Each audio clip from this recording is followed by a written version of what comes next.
Hello guys, कैसे हैं आप लोग। मैं नैन स्टार क्लासेस यूट्यूब चैनल में आप सभी साथियों का स्वागत है, वेलकम है, खुश आमदीद है। आज हम लोग पढ़ेंगे क्लास 10 का ज्योग्राफी के चौथा पार्ट यानी चौथा वीडियो, जिसमें हम जानेंगे भूमि और मृदा संसाधन। भूमि और मृदा संसाधन क्या है, यानी भू संसाधन के बारे में। तो थोड़ा सा हम आप जान लें कि भू संसाधन क्या चीज़ें हैं। तो हम जानेंगे भू संसाधन के बारे में। तो कहता है कि भू संसाधन, हम भूमि पर रहते हैं। हम किस पर रहते हैं? भूमि पर रहते हैं। इसी पर अनेकों आर्थिक क्रियाकलाप करते हैं, ये तरह तरह के काम करते हैं, क्रियाएं करते हैं और भिन्न विभिन्न रूपों में इसका उपयोग भी करते हैं। जुताई के रूप में, घर बनाने के रूप में, बागवानी के रूप में, तरह तरह के रूप में करते हैं। अतः भूमि एक बहुत महत्वपूर्ण प्राकृतिक संसाधन है। क्या है? प्राकृतिक संसाधन है, कुदरत की तरफ से दिया हुआ एक साधन है। प्राकृतिक वनस्पति, वन जीवन, मानव परिवहन या मानव जीवन, आर्थिक क्रियाएं, परिवहन तथा संचार व्यवस्थाएं भूमि पर ही आधारित है। किस पर है? भूमि पर ही आधारित है, चाहे वो किसी भी प्रकार की क्रियाकलाप हो। परंतु भूमि सीमित संसाधन है। भूमि क्या है? सीमित संसाधन है, यानी कि 29% में भूमि है और 71% में जल है। तो सीमित है, इसलिए उपलब्ध भूमि का विभिन्न उद्देश्यों के लिए उपयोग सावधानी और योजनाबद्ध तरीके से होना चाहिए। यानी किस भूमि पर हमको क्या उपयोग में लाना है, तो ये सावधानियां हमें बरतनी चाहिए। अगर भूमि का दुरुपयोग करेंगे तो हमें नुकसान होगा। तो इस तरह से कहता है कि भारत में भूमि पर विभिन्न प्रकार की भू आकृतियाँ जैसे पर्वत पठार, तो हम इसी में इस वीडियो में यहाँ जानेंगे क्या कहता है कि भूमि और मृदा संसाधन। तो भारत की प्रमुख भू आकृति के नाम लिखें। तो भारत में जो प्रमुख भू आकृति हैं, यहाँ जो दिया हुआ है कि प्रमुख भू आकृतियाँ हैं, इसके नाम लिखें। तो हम थोड़ा सा और बता देते हैं। तो कहते हैं कि भारत में भूमि पर विभिन्न प्रकार की भू आकृतियाँ जैसे पर्वत, पठार, मैदान और हैं क्या है, और द्वीप पाए जाते हैं। पर्वत भी, पठार भी, मैदान भी और द्वीप भी पाए जाते हैं। लगभग 43% भू क्षेत्र में मैदान है। कितना प्रतिशत? 43% भू क्षेत्र में मैदान है। चलिए यहाँ हम देखते हैं। तो यहाँ हमने क्या जाना कि भारत के प्रमुख भू आकृतियों के नाम लिखे। क्या है कि भारत में भूमि पर विभिन्न प्रकार के भू आकृतियाँ हैं। ठीक, जैसे क्या है? पर्वत है, पठार है, मैदान है और द्वीपीय, जिसमें लगभग 43% भू क्षेत्र मैदान है। ये पर्वत, पठार, मैदान और द्वीपीय में लगभग 43% क्षेत्र में क्या है? मैदान है, यानी समतल है। पूरा विश्व का अगर मैदान सबसे बड़ा है तो विश्व का अगर सबसे बड़ा मैदान है तो वो गंगा का मैदान है। पूरे विश्व में सबसे बड़ा मैदान गंगा का मैदान है। तो मैदान संपूर्ण विश्व में अगर देखा जाए तो मैदानी भाग यानी मैदानी हिस्सा कितना प्रतिशत है? तो 43% है। कितना प्रतिशत है दोस्तों? 43% है। भू क्षेत्र मैदान है जो कृषि और उद्योगों के लिए सुविधाजनक है, यानी कृषि करने के लिए, उद्योग के लिए, बस्ती बसाने के लिए क्या है? सुविधाजनक है। आगे क्या कहते हैं?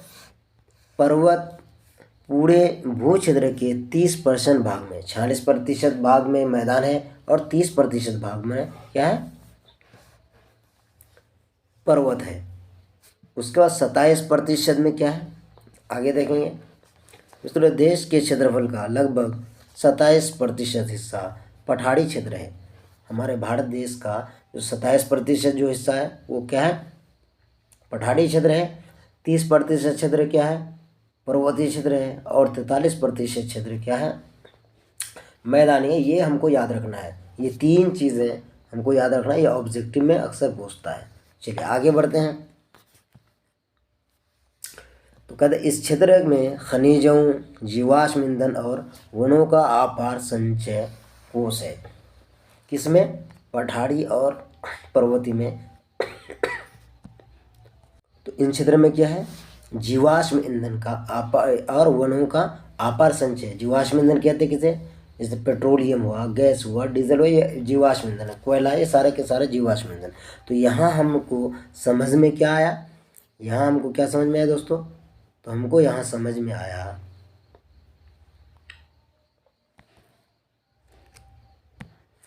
चलिए एक बार फिर हम इसको देख लेते हैं कि भूमि और मृदा संसाधन। कहता है कि भारत की प्रमुख भू आकृतियों के नाम लिखें। भारत में भूमि पर विभिन्न प्रकार की आकृतियां हैं। ठीक, ये भी हमने समझा। उसके बाद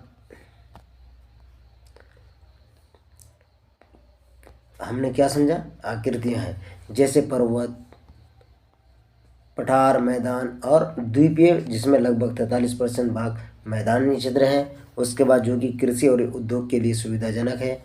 उसके बाद कह रहा है पर्वत पूरे भू क्षेत्र में 30% भाग पर है, विस्तृत है। देश के क्षेत्रफल का लगभग 27% हिस्सा पठारी क्षेत्र है। इस क्षेत्र में खनिजों, जीवाश्म ईंधन वगैरह का क्या है? अपार संभावना है, संचय है। चलिए इसको हम आप स्क्रीनशॉट भी मार सकते हैं।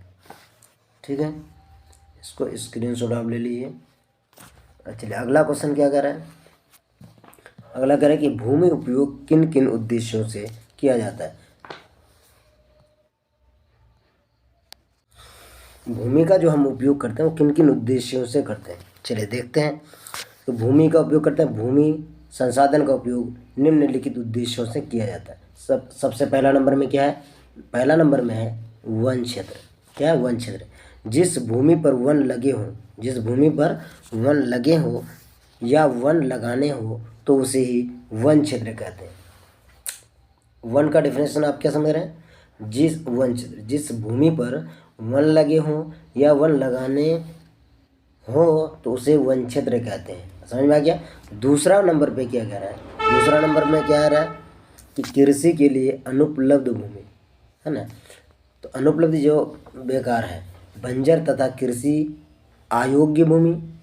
बी में कह रहा है कि गैर कृषि परियोजनाओं में लगाई गई भूमि, जैसे इमारतें, सड़कें, उद्योग इत्यादि। जहाँ इमारतें बन गई है, जहाँ सड़कें बन गई हैं, जहाँ उद्योग कंपनी बन गई है, वो भूमि क्या है? अनुपलब्ध भूमि है, यानी वो कृषि योग्य नहीं है, अब वहाँ खेती नहीं कर सकते। तीसरा नंबर में है, तीसरा नंबर में कह रहा है कि प्रतिभूमि। क्या है? प्रतिभूमि दो प्रकार के होते हैं। प्रतिभूमि दो प्रकार के होते हैं। कितने प्रकार के? दो प्रकार के होते हैं। ये चीज़ हमको याद रखना है। तो वो कौन कौन है? तो कहते हैं कि वर्तमान प्रतिभूमि। कौन प्रतिभूमि? वर्तमान प्रतिभूमि।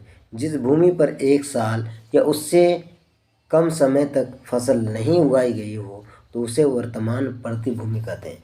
यानी लोग बीच बीच में एक साल के लिए खेतों को छोड़ देते हैं प्रति, तो उससे क्या होता है? फसल उत्पादन तो अधिक होता है, लेकिन या एक साल या उससे कम समय के लिए अगर उसको छोड़ दिया, जुताई नहीं किया, तो उसको हम प्रतिभूमि कहते हैं। तो दूसरा और क्या है?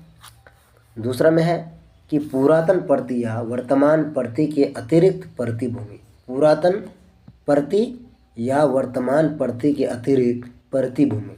जिस भूमि पर एक साल से अधिक परंतु 5 साल से कम समय तक कोई फसल नहीं उगाई गई हो, है ना, 5 साल तक कोई फसल नहीं उगाई गई हो, उसे पुरातन प्रति कहते हैं। उसे क्या कहते हैं? पुरातन प्रति कहते हैं। कौन सा भूमि का? जिस भूमि पर एक साल से अधिक परंतु 5 साल से कम समय तक कोई फसल नहीं उगाई गई हो तो उसे हम क्या कहेंगे? पुरातन प्रतिभूमि कहते हैं। चलिए उसका चौथा नंबर में क्या है? निवल बोई भूमि। कौन भूमि? निवल बोई भूमि। जिस भूमि से साल भर में एक या अधिक फसलें उगाई जाती हो तथा मूल्यांकन के समय उसमें फसल लगी हो उसे निवल बोई भूमि कहते हैं। मूल्यांकन क्या? जब उस भूमि का जांच किया जाता है तो पता चलता है कि उसमें फसल लगी हुई है, तो वैसी भूमि को क्या कहते हैं? निवल भूमि, निवल बोई भूमि कहते हैं। ऐसे क्षेत्र संकुल फसल क्षेत्र भी कहते हैं। क्या है? ग्रॉस क्रॉन एरिया, है ना, ऐसे भूमि को क्या कहते हैं, संकुल फसल क्षेत्र भी कहते हैं। चलिए अगला चौथा 5वां नंबर में क्या कह रहा है कि प्रतिभूमि के अतिरिक्त नहीं जोती जाने वाली भूमि। 5वां नंबर में कि प्रतिभूमि के अतिरिक्त अन्य ऐसी भूमि जिस पर खेती नहीं होती है उसे उसे क्या कहते हैं, उसे अजोत भूमि कहते हैं। उसे कौन भूमि कहते हैं, अजोत भूमि कहते हैं। प्रतिभूमि के अतिरिक्त नहीं जोती जाने वाली भूमि, प्रतिभूमि के अतिरिक्त अन्य ऐसी भूमि जिस पर खेती नहीं होती है उसे अजोत भूमि कहते हैं। समझ में आ गया। जैसे क्या है, नंबर को में दिया है अस्थाई चरागाह और चराई भूमि। दूसरा क्या है, बाग बगीचे, बागवान एवं चाय बागान भूमि। यानी चरागाह जहाँ है वो चराने के लिए रहता है, चराई भूमि। उसके बाद क्या है, बाग बगीचे। बाग बगीचे जब लगा देते हैं तो उसके बीच में क्या है कि उसको जोती नहीं जाती है ना, उसको ऐसे ही छोड़ दिया जाता है। उसके अंदर में लोग ऐसे जानवरों को छोड़ भी अगर दिया जाता है या किसी तरह की जोताई नहीं करते। जहाँ चाय का बागान लगा दिया, चाय की खेती होती है तो वहाँ एक बार लगा दिया तो दोबारा उसमें जोताई नहीं होती, इसलिए अजोत भूमि कहते हैं उसको। गो नंबर में कह रहा है कृषि योग्य वह भूमि जो किसी कारण से 5 वर्ष से अधिक समय से परती पड़ी हो, वो भी हो गया। अगला है, चलिए ये कंप्लीट हो गया। अगला क्वेश्चन में कह रहे हैं कि भूमि उपयोग के 2 प्रमुख कारकों को लिखें। यानी भूमि उपयोग, हम जिस भूमि को उपयोग में लाते हैं उसके 2 प्रमुख कारकों को लिखने के लिए कह रहे हैं। कितना प्रमुख कारकों को, 2 प्रमुख कारकों को लिखने के लिए कह रहे हैं। तो चलिए हम देखते हैं कि पहला प्रमुख कारक क्या आ रहा है। तो कहते हैं कि प्राकृतिक कारक। नंबर 1 में क्या कह रहा है, प्राकृतिक कारक। उच्चावच, जलवायु, मिट्टी की उर्वरता इत्यादि प्राकृतिक कारक है। कौन कारक है, भूमि उपयोग के 2 प्रमुख कारण क्या है, प्राकृतिक कारक। नंबर 1 में है प्राकृतिक कारक, यानी उसके अंदर में कौन कौन आया, उच्चावच, जलवायु, मिट्टी की उर्वरता इत्यादि प्राकृतिक कारक है। चलिए दूसरा क्या है, दूसरा नंबर में कह रहे हैं कि मानवीय कारक, है ना, प्राकृतिक कारक, दूसरा है मानवीय कारक। यानी कहता है आबादी, तकनीकी क्षमता की स्थिति, आर्थिक स्तर, सांस्कृतिक परंपराएं, बाजार की स्थिति इत्यादि मानवीय कारक है। ये क्या, ये सब है मानवीय कारक। समझ में आ गया। उसके बाद अगला है, यहाँ आप लोग अभी स्टार देके हम कुछ क्वेश्चन को लाए हैं जो काफ़ी इम्पोर्टेंट है। क्या है वो, कहता है भारत के कुल भूभाग का क्षेत्रफल कितना है। यानी पूरे भारत में संपूर्ण क्षेत्रफल कितना है, तो 32.87 करोड़ हेक्टेयर है। कितना, 32.87 करोड़ हेक्टेयर। चलिए अब ये ऑब्जेक्टिव में अक्सर पूछता है। अगला क्वेश्चन है भारत में कुल भूमि का 48.83% भूमि कृषि की जाती है। यानी कुल भूमि का 48.83% भूमि में खेती की जाती है। अगला है भारत के कुल भूभाग का 15 करोड़ हेक्टेयर भूमि खेती नहीं हो पाती है।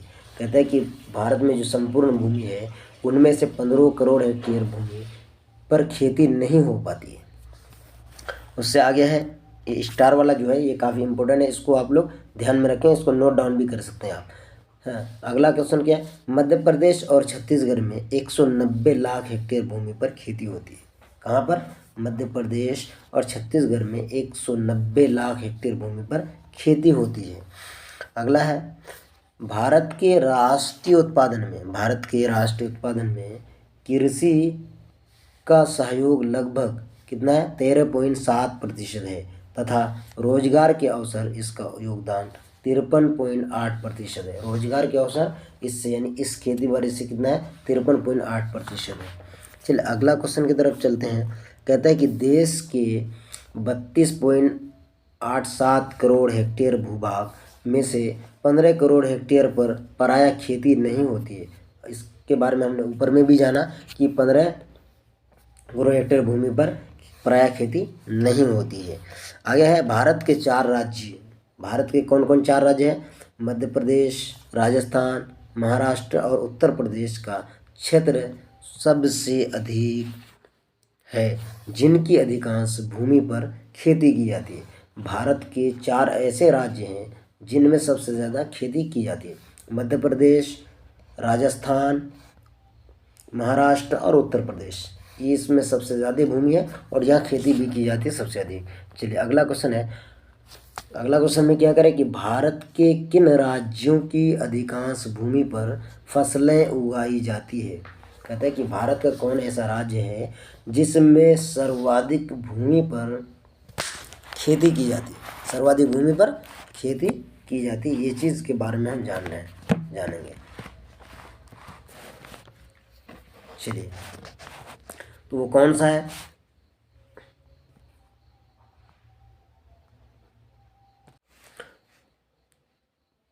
तो इसमें है भारत के छोटे राज्यों पंजाब और हरियाणा की 80% भूमि पर फसलें उगाई जाती है। बताइए, भारत के हरियाणा और पंजाब 2 ऐसे राज्य हैं जहां की भूमि का 80% भूमि पर कृषि के लिए जुताई किया जाता है, यानी 20% भूमि ही बचा हुआ रह जाता है, जिसमें मकाने होंगे, घर होंगे और बाग बगीचे होंगे।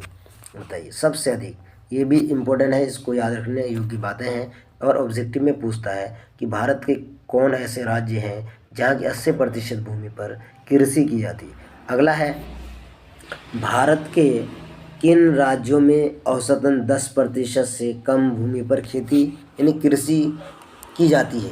बताइए, ये भी एक इम्पोर्टेंट क्वेश्चन है, BBI है, तो वो है की जाती है। तो नंबर 1 में क्या है? 10% से कम खेती करने वाले राज्यों का नाम क्या है? एक तो हिमाचल प्रदेश, जम्मू कश्मीर, उत्तराखंड। अब जम्मू कश्मीर केंद्र शासित प्रदेश बन चुका है, इसको भी ध्यान में रखना। तो उत्तराखंड और पूर्वोत्तर के राज्य अरुणाचल प्रदेश, मिजोरम, नागालैंड, मणिपुर, अंडमान निकोबार द्वीप समूह में औसतन 10% से कम भूमि पर ही कृषि की जाती है। तो आप लोग यहाँ क्या दे रहे हैं? समझ में आया कि 10% से कम खेती की जाने वाली कौन सा राज्य है? तो हिमाचल प्रदेश है, जम्मू कश्मीर, उत्तराखंड और पूर्वोत्तर के राज्य अरुणाचल प्रदेश, मिजोरम, नागालैंड, मणिपुर, अंडमान निकोबार द्वीप समूह में औसतन 10% से कम भूमि पर ही कृषि की जाती है। काफ़ी इंपॉर्टेंट है और बिल्कुल आसान है, आपको एक एक क्वेश्चन आपको समझ में आ जाएगा। ये ज्योग्राफी का इम्पोर्टेंट चैप्टर चल रहा है। आप लोग हमारे इस वीडियोस को ज़रूर लाइक कर दीजिए और चैनल को अगर सब्सक्राइब नहीं किए हैं तो आप सब्सक्राइब भी कर दीजिए और बेल आइकन को भी दबा दें ताकि अगला नोटिफिकेशन वीडियो आपको आसानी से मिल जाए और दोस्तों तक शेयर भी कर दीजिएगा। चलिए अगला क्वेश्चन है, कहते हैं कि भारत में कितने लाख हेक्टेयर व्यर्थ भूमि है, यानी बिल्कुल बेकार भूमि कितने लाख हेक्टेयर हैं जो बिल्कुल बेकार है, उसके बारे में पूछ रहे हैं। तो कहता है कि national remote sensing agency NRSA का फुल फॉर्म है नेशनल रिमोट सेंसिंग एजेंसी, जो हैदराबाद के अनुसार भारत में 467 लाख हेक्टेयर व्यर्थ भूमि है। कितना लाख हेक्टेयर है? 467 लाख हेक्टेयर भूमि बिल्कुल व्यर्थ है यानी बेकार है। भारत में कितने लाख हेक्टेयर भूमि व्यर्थ है? तो 4,667 लाख हेक्टेयर भूमि बिल्कुल व्यर्थ है। किसके अनुसार? NRSA national remote sensing agency Hyderabad के अनुसार कितना? 467 लाख हेक्टेयर भूमि बिल्कुल व्यर्थ है। तो आज हम लोग पढ़ेंगे यहाँ, कहते हैं भारत में जलोढ़ मिट्टी कहाँ कहाँ पाई जाती है, इनमें सबसे बड़ा क्षेत्र कौन है? इनमें सबसे बड़ा क्षेत्र कौन है? इस मिट्टी की विशेषताएं बताएं। इस क्वेश्चन में हम लोग जानेंगे कि भारत में जलोढ़ मृदा कहाँ पाई जाती है, इनमें सबसे बड़ा क्षेत्र कौन है, इस मिट्टी की विशेषताएं क्या है। तो चलिए, तो कहता है कि जलोढ़ मृदा, कौन मृदा? जलोढ़ मृदा। भारत में ये मिट्टी विस्तृत रूप से फैली हुई है। ये देश की महत्वपूर्ण मृदा है। वास्तव में संपूर्ण उत्तरी मैदान जलोढ़ मृदा से बना है। क्या कहते हैं? संपूर्ण उत्तरी मैदान जलोढ़ मृदा से बना है। ठीक, उसका कर यह मृदाएं हिमालय की तीन महत्वपूर्ण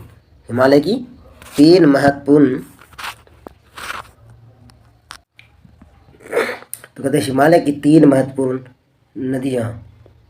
नदी तंत्रों सिंधु, गंगा और ब्रह्मपुत्र नदियों द्वारा लाए गए नीचे पहुँच से बनी है।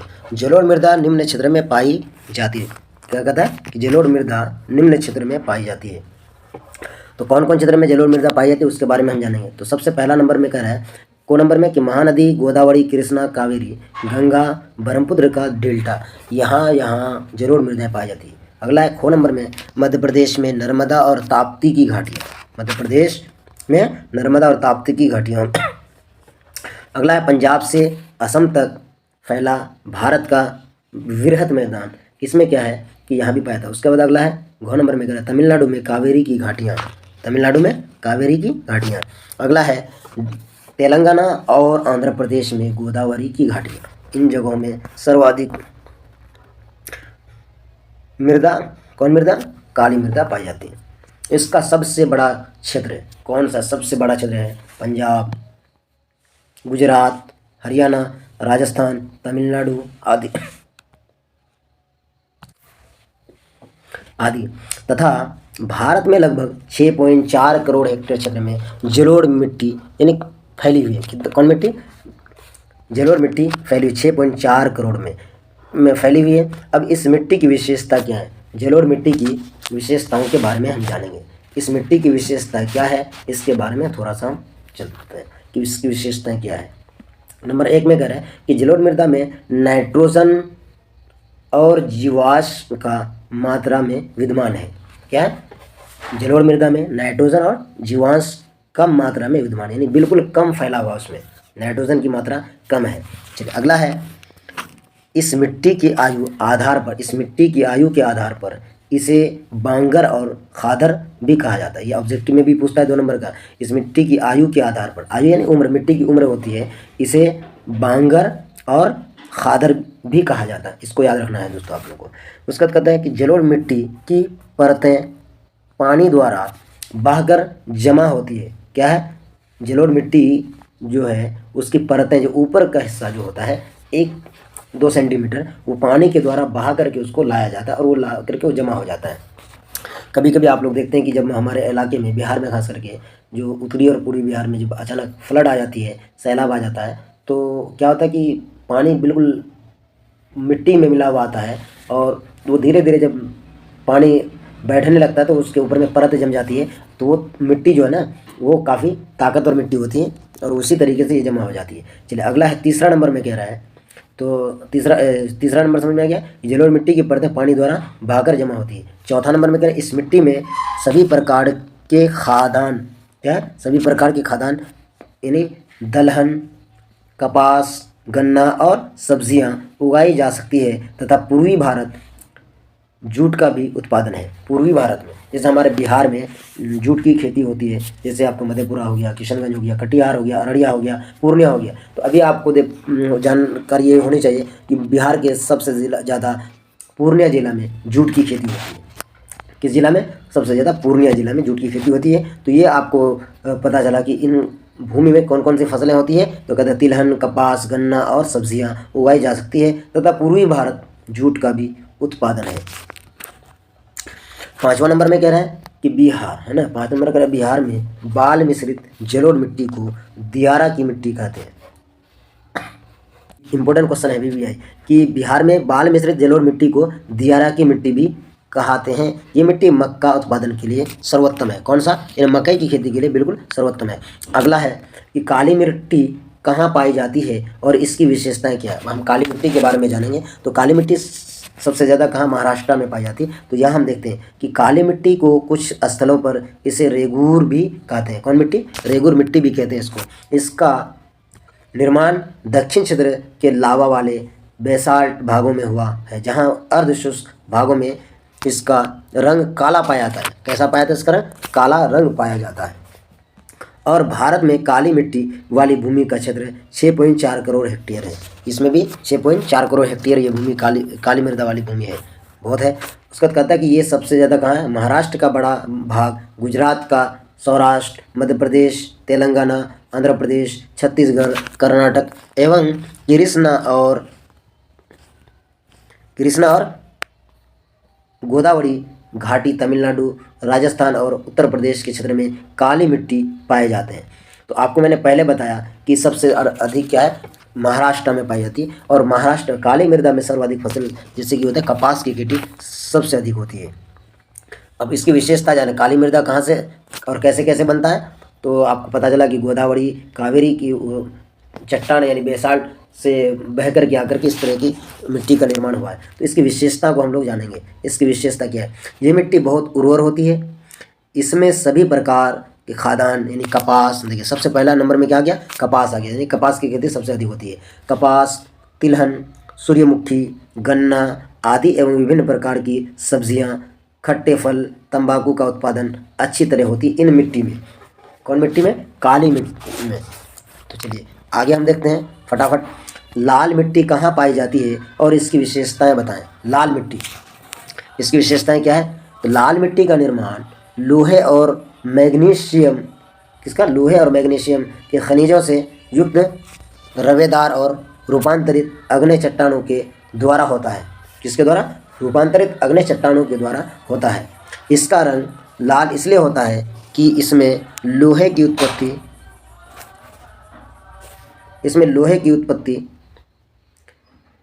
उपस्थिति रहते हैं तथा इसमें अधिक नमी होने के कारण इसका रंग पीला हो जाता है और इसका पीएच मान 6.6 से 8.0 के बीच रहता है। पीएच मान जो है इसका कितना होता है, 6.6 से लेके 8.0 के बीच रहता है। भारत में लाल मिट्टी का क्षेत्र सबसे अधिक लगभग 7.2 करोड़ हेक्टेयर है। आप अगर चले जाएंगे दक्षिण भारत में, जैसे कि कर्नाटका, हैदराबाद, तो ये सब एरिया में आपको कहाँ मिलेगी, ये लाल मिट्टी मिलेगी। इस एरिया में कहाँ मिलेगी, ये लाल मिट्टी मिलेगी। जिस तरीके से ईंट के भट्टे में जो मिट्टियाँ टुकड़े टुकड़े में बटा हुआ रहता है ना, उसी तरीके से वहाँ की मिट्टी होती है। तो ये लाल मिट्टी का पीएच मान आपने जाना कि 6.6 से लेकर 8.0 तक होता है। और भारत में लाल मिट्टी का क्षेत्र सबसे अधिक लगभग 7.2 करोड़ हेक्टेयर है। और इस मिट्टी का विशेषताएं क्या है, हम विशेषताएं उनको देखेंगे। कहते यह मिट्टी दक्कन पठार, पूर्वी और दक्षिण भाग के 100 सेंटीमीटर कम वर्षा के क्षेत्र में पाई जाती है। यानी कि दक्षिण भारत में जो कर्नाटका है, हैदराबाद है, केरल वगैरह है, इस सब में क्या है कि 100 सेंटीमीटर से कम वर्षा होती है। इसकी बनावट हल्की, रंध्रमय और मुलायम है। इसमें खनिजों की मात्रा कम होती है, तो कार्बोनेटों का अभाव है, साथ ही नाइट्रोजन और फास्फोरस भी नहीं होता। इन मिट्टी में फास्फोरस और नाइट्रोजन भी नहीं होता है।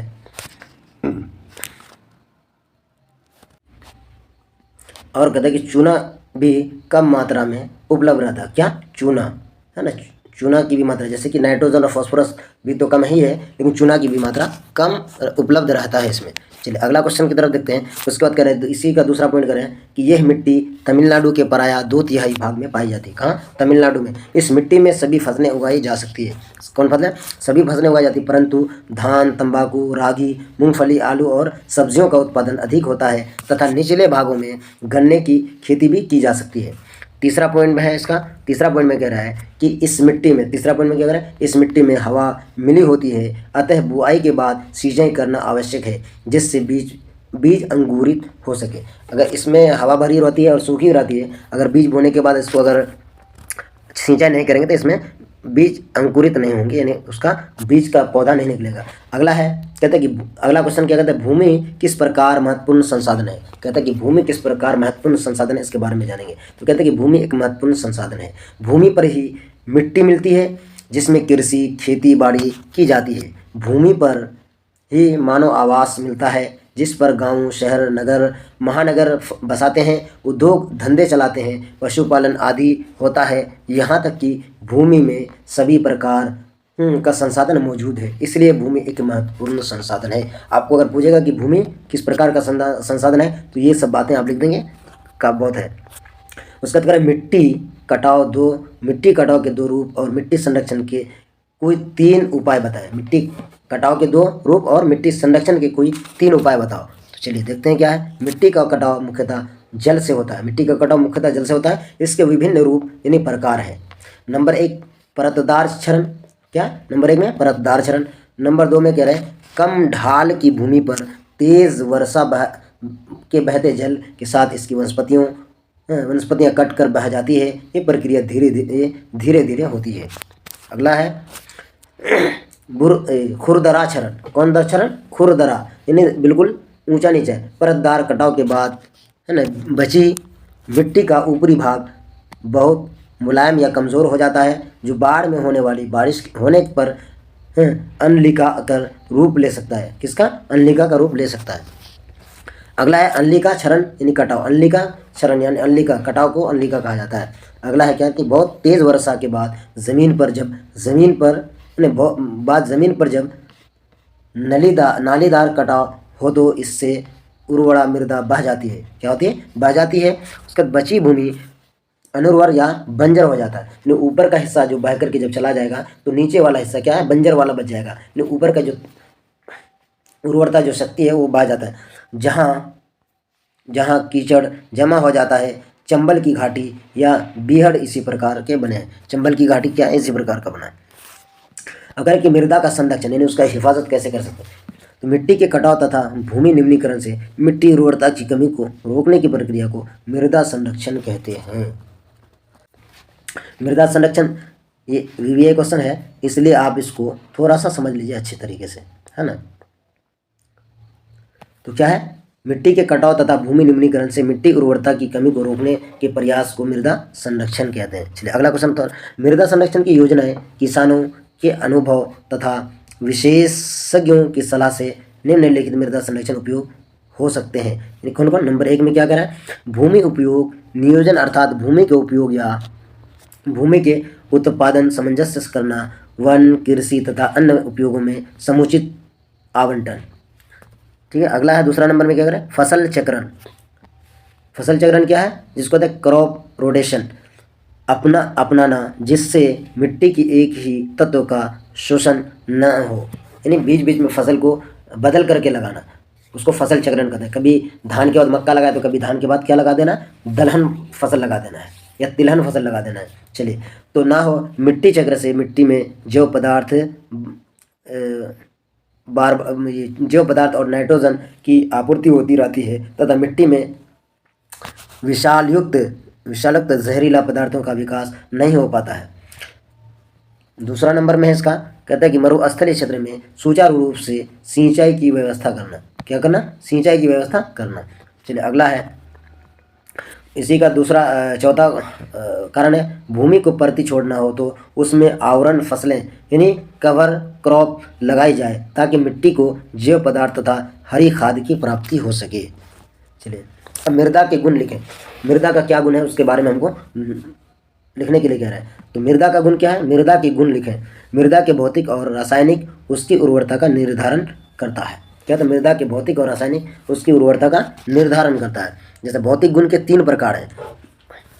भौतिक गुण के 3 प्रकार हैं। नंबर 1 कौन है? गठन। ये कणों के आकार पर निर्भर करता है। आकार के आधार पर कणों को क्रमशः कंकड़, बालू, ढेला, भुरभुरा कहते हैं। क्या कहते हैं? कंकड़, बालू, ढेला, भुरभुरा कहते हैं। इसी आधार पर मृदा या मिट्टी बलुई, लोम यानी दोमट मिट्टी, यानी दोमट मिट्टी, लोम को यानी दोमट यानी चिकनी कहते हैं। मृदा मिट्टी बलुई, लोम यानी दोमट या चिकनी। उसका बनावट, इसकी बनावट कैसे होती है उसके बारे में कह रहा है ना, बनावट। तो देखेंगे हम दूसरा नंबर में, इससे कणों की सजावट का पता चलता है कि कण अलग अलग है या कणों के छोटे समूह या बड़े समूह हैं। ये ढेलानुमा छर्रा के रूप में, है ना, ढेलानुमा छर्रा के रूप में, संत भाकर या प्रिज्म के आकार में अथवा पपड़ी के रूप में रह सकती है। इससे इसके जल शोषित करने की क्षमता तथा जुताई के लिए उपयुक्तता का निर्धारण होता है। इस तरह से उसके बाद रंग के बारे में कह रहा है कि इसका रंग कैसा होगा। नंबर 3 में तो रंग से मिट्टी की प्रकृति का प्रारंभिक अवस्था, मौजूद पदार्थ और उसके बाद की प्रक्रियाओं पर रंग का निर्धारण होता है। कम जीवांश रहने के कारण मिट्टी प्रायः रंगहीन होती है तथा अधिक होने से तथा अधिक होने से भूरापन बढ़ता है। कभी भूरापन बढ़ता है और कभी कभी ये काली भी हो जाती है। स्टेपी और रेतीले भागों में इसका रंग हल्का भूरा रहता है। लौह पदार्थ कहते हैं कि लौह पदार्थों की उपस्थिति से इसका रंग पीला या लाल होता है। किसकी? लौह पदार्थ की उपस्थिति से इसका रंग पीला या लाल होता है। हमने पहले भी पढ़ा कि लाल मृदा में किसकी मौजूदगी ज़्यादा होती है? तो लौह पदार्थ की मौजूदगी होती है। उसके बाद ख नंबर में क्या कह रहा है? रासायनिक गुण। ख नंबर में कह रहे हैं, यानी ख नंबर में कह रहे हैं कि ये रासायनिक गुण है। ये जो हमने इस तरीके से लिखा है तो ये रासायनिक गुण है। क्या है? ये रासायनिक गुण है। इसको ध्यान दीजिएगा। रासायनिक गुण यहाँ जो लिखा हुआ है, जैसे कि देखिए, रासायनिक संगठन, अम्लीयता या क्षारीयता, पीएच मान मिट्टी के रासायनिक गुण है। अम्लीयता या क्षारीयता उसका क्या उसका रासायनिक गुण है। रासायनिक संगठन, एक नंबर में क्या करें? रासायनिक संगठन। इसका निर्धारण प्रयोगशाला में होता है। मिट्टी को जांचा जाता है प्रयोगशाला में कि किस प्रकार की मिट्टी है, उसका पीएच मान क्या है। तो देखेंगे कि पीएच मान क्या है? पीएच मान, मिट्टी का पीएच मान 7 रहना उपयुक्त है। इससे पता चलता है कि अम्ल या क्षार किसी की भी अधिक नहीं है। अगर पीएच मान 7 है तो अम्ल या क्षार किसी की भी अधिकता नहीं है। नोट: पीएच मान 7 से कम रहने पर अम्लीयता प्रदर्शित करता है।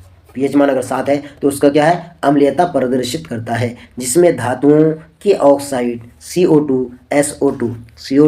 और SO2 NO2 से मिट्टी में अम्लीयता प्रदर्शित करती है। ये चीज़ के बारे में आपको समझ आया कि पीएच मान 7 से अगर कम रहने पर अम्लीयता प्रदर्शित करता है, जिसमें धातुओं के ऑक्साइड CO2 SO2 और NO2 से मिट्टी में अम्लीयता प्रदर्शित करती है। जबकि पीएच मान 7 से अधिक रहने पर, कितना से? 7 से अधिक रहने पर क्षारीयता प्रदर्शित करता है, जो धातुओं के ऑक्साइडों को मिलने से उत्पन्न होता है। अगर जिसका पीएच मान 7 से अधिक है तो वो क्षारीयता प्रदर्शित करता है, और 7 से कम है तो वो अम्लीयता प्रदर्शित करता है। आप साइंस में पढ़े होंगे कि क्षार और अम्ल क्या चीज़ है। चलिए अगला है, रंग के आधार पर मिट्टी का वर्गीकरण इस प्रकार किया जा सकता है। कहता है कि रंग के आधार पर मिट्टी का वर्गीकरण किस प्रकार किया जाता है? इस प्रकार। तो किस प्रकार देखिए, लाल मिट्टी, काली मिट्टी, भूरी मिट्टी या अखरोटी मिट्टी और पीली मिट्टी, है ना। रंग के आधार पर कौन कौन सा? लाल मिट्टी, काली मिट्टी, भूरी मिट्टी या अखरोटी मिट्टी और पीली मिट्टी। ये रंग मिट्टियों का प्रकार है, यानी रंगों का प्रकार है। समझ में आ गया? उसका मिट्टी यानी मृदा संरक्षण के लिए भारत सरकार ने इसकी निमित्ति 1953 में केंद्रीय संरक्षण बोर्ड, सेंट्रल कंजर्वेशन बोर्ड बनाया था, यानी उसका गठन किया था। बोर्ड का गठन किया था। यही बोर्ड पूरे देश में मृदा संरक्षण की योजनाएं बनाती है। क्या बनाती है? योजनाएं बनाती है। 1953 में इस बोर्ड का गठन हुआ था, इसको भी याद रखना है आपको। तो दोस्तों आप हमारे इस 9 स्टार क्लासेस यूट्यूब चैनल को जरूर सब्सक्राइब कीजिएगा। चलिए आगे देखते हैं कितना क्वेश्चन और बचा है। तो इस तरीके से हमारा कंप्लीट हो चुका है ये चैप्टर नंबर फर्स्ट कंप्लीट हो चुका है। दोस्तों आपको ये वीडियो कैसा लगा अपने कमेंट बॉक्स में ज़रूर कमेंट करेंगे, और आप हमारे इस वीडियो के डिस्क्रिप्शन में, इससे पहले हमने 3 वीडियोस लिए हैं क्लास 10th के भूगोल का, जो आप वहाँ से लिंक क्लिक करके आप देख सकते हैं। अब इसके बाद हम अगला वीडियो वन संबंधित पढ़ाएंगे। तो आप हमारे इस चैनल में लेटेस्ट वीडियो में जो भी नए साथी हैं वो हमारे इस चैनल को ज़रूर सब्सक्राइब कीजिए और बेल आइकन को भी दबा दीजिए, और दोस्तों तो शेयर भी कर दीजिए, जिससे कि आपके साथियों को भी फ़ायदा हो जाएगा। और मैं बराबर हर चैप्टर का ऑब्जेक्टिव क्वेश्चन भी कराऊंगा, जो आखिर में हम इस पूरे भूगोल के सभी चैप्टर को हम किसी तरीके के नोट्स के ज़रिए हम पढ़ाएंगे। और आप में से किसी दोस्त को अगर नोट्स चाहिए तो आप हमें व्हाट्सअप कर सकते हैं, या हमारे इस वीडियो के डिस्क्रिप्शन में टेलीग्राम का लिंक दिया हुआ है, तो वहाँ भी आप मैसेज कर सकते हैं। तो बहुत बहुत शुक्रिया, धन्यवाद आप सबों का।